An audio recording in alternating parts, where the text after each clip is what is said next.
તો હવે બીજો મુદ્દો જૂનાગઢની ડોક્ટર બાબા સાહેબ આંબેડકર સરકારી કન્યા છાત્રાલયમાં દીકરીઓના સ્વાસ્થ્ય સાથે ચેડા થતા હોવાના ગંભીર આક્ષેપો કરવામાં આવ્યા છે। છાત્રાલયમાં રહેતી આશરે 230 વિદ્યાર્થીનીઓએ પોતાની વેદના ઠાલવતા કહ્યું કે રોજના ભોજનમાં જીવાતો, ઈયળો અને સંભારામાં સાવરણાની સળીઓ મળી આવે છે। બેડશીટ વગરના ગાદલા, ખંડેર હાલતના શૌચાલયો અને ટપકતી છતથી વિદ્યાર્થીઓ કંટાળી રહી છે। આવી અનેક પરેશાનીઓને કારણે વિદ્યાર્થીઓએ 12 નવેમ્બરની રાત્રે હોબાળો કર્યો। વિદ્યાર્થીનીઓએ જણાવ્યું કે મેનુ મુજબ ભોજન ક્યારેય બનતું નથી અને વારંવાર માત્ર બટેકાનું શાક અને પાણી જેવું આ શાક આપવામાં આવે છે। ખરાબ ભોજનના કારણે ઘણીવાર ફૂડ પોઈઝનિંગના કેસો પણ સામે આવ્યા છે। જ્યારે વિદ્યાર્થીઓએ વોર્ડનને ફરિયાદ કરી ત્યારે એડમિશન રદ કરવાની ધમકી પણ આપવામાં આવી હતી। જો કે આ મુદ્દો મીડિયામાં ન આવે તે માટે સ્થાનિક કોર્પોરેટરોએ દબાણ પણ કર્યું હતું, પરંતુ હોબાળો વધતા પોલીસ અને મીડિયા સ્થળ પર પહોંચ્યા હતા। ત્યારે વોર્ડને પોલીસની મીડિયાને અહીંથી ભગાડવાનું કહેવામાં આવ્યું હતું। દીકરીઓએ માંગ કરી છે કે હોસ્ટેલની ખરાબ હાલત અંગે તાત્કાલિક તપાસ કરવામાં આવે અને જવાબદાર અધિકારીઓ સામે કડક કાર્યવાહી કરવામાં આવે। અને ત્યારે પ્રશ્ન પણ અહીં ઊભા થઈ રહ્યા છે કે સરકારી છાત્રાલયની હાલત કેમ આવી દયનીય જોવા મળી રહી છે।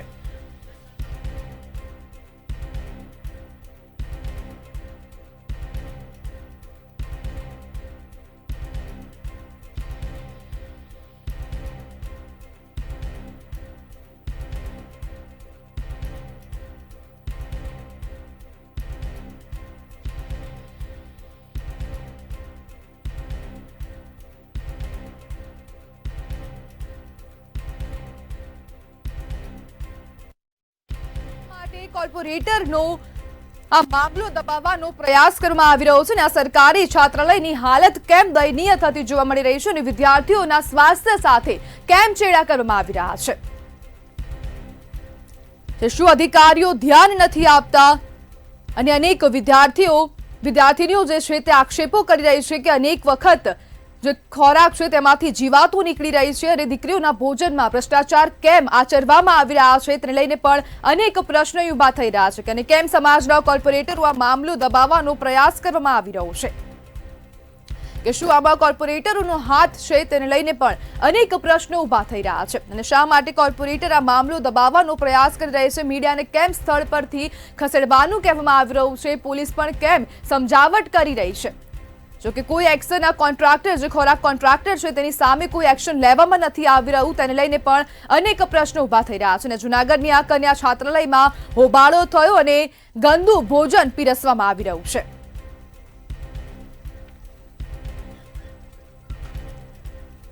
જે સરકારી છાત્રાલયની દુર્દશા અને દીકરીઓના ભોજનમાં ભ્રષ્ટાચાર કરવામાં આવી રહ્યો છે।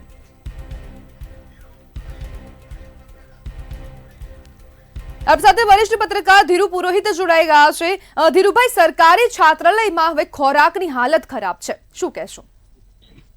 બેન, દીકરીઓના કન્યા છાત્રાલયમાં ખોરાક પણ પૂરતો અને અધૂરો ખોરાક, પૂરતો ન હોય એવો ગંદો ખોરાક પીરસવામાં આવે એ તો બહુ દુઃખદ ઘટના કહેવાય।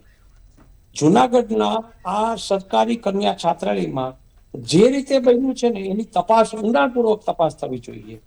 અને મને તો દુઃખ એ વાતનું છે કે લોકસેવકો, જે પ્રજાના ચૂંટાયેલા પ્રતિનિધિઓ, આ દીકરીઓની ફરિયાદ ઉપર ઢાંક પીછોડો કરી અને એ પ્રશ્ન હલ કરવાને બદલે એ પ્રશ્નને ની ઉપેક્ષા કરે છે ને એનું મને વધુ દુઃખ થાય છે। મારે તો જૂનાગઢના કલેક્ટરને અપીલ કરવી છે કે કલેક્ટર સાહેબ, તમે આમાં દરમિયાનગીરી કરો।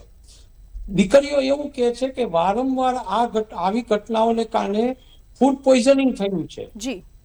તમારા ધીરુભાઈ, આજે મામલો જ્યારે ઉભો થયો અને ત્યારે વિદ્યાર્થીઓ કહી રહ્યા છે કે કોર્પોરેટર, જે સમાજના કોર્પોરેટર છે, તે આ મામલો દબાવવાનો પ્રયાસ કરી રહ્યા છે। આવું કેમ થઈ રહ્યું છે?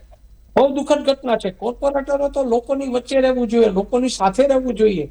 જે દીકરીઓને આવો પ્રશ્ન થયો છે, દીકરીઓને સાંત્વન આપવું જોઈએ અને અધિકારીઓ પાસે જઈને એ ઘટનાની તપાસની માંગણી કરવી જોઈએ।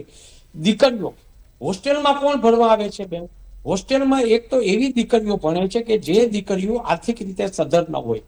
અત્યારે જ્યારે સરકાર દીકરીઓની કોઈ પણ વાતમાં મોટી મોટી વાતો કરે છે, વિકાસની વાતો કરે છે, તમારા વિસ્તારમાં આવી કન્યા છાત્રાલયોમાં તમે સારો ખોરાક પણ પૂરો ન પાડી શકો અને એમ કે સાવરણાની સળીઓ નીકળે, ઈયળો નીકળે, તમારા શૌચાલયોમાં ગંદકી હોય, તો આ દીકરીઓની ફરિયાદોને ગંભીરતાથી લેવી જોઈએ, તાત્કાલિક તપાસની માંગણી તપાસ થવી જોઈએ આની. જી. અને આને માટે જે જવાબદાર અધિકારીઓ અને જવાબદાર જે લોકો એની સામે કડક પગલા ભરાવા જોઈએ. જી જી જી બિલકુલ ધીરુભાઈ, જોડાવા બદલ આપનો આભાર.